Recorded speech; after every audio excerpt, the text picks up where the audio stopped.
Friends, దీన్ని గోరింటాకు అని అంటారు. గోరింటాకుని ఆషాఢ మాసంలో పెట్టుకుంటే చాలా మంచిదన్నమాట.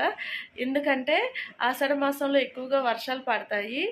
పడడం వల్ల మనం వర్షంలో నడిచేటప్పుడు మనకి ఫంగల్ ఇన్ఫెక్షన్స్ రాకుండా గోరింటాకు అనేది ప్రొటెక్ట్ చేస్తుంది అనమాట. గోరింటాకులో ఎక్కువగా anti fungal properties, anti bacterial properties అనేవి ఉంటాయి అన్నమాట. దానివల్ల మనకి ఏ ఇన్ఫెక్షన్స్ రాకుండా గోరింటాకు అనేది ప్రొటెక్ట్ చేస్తుంది.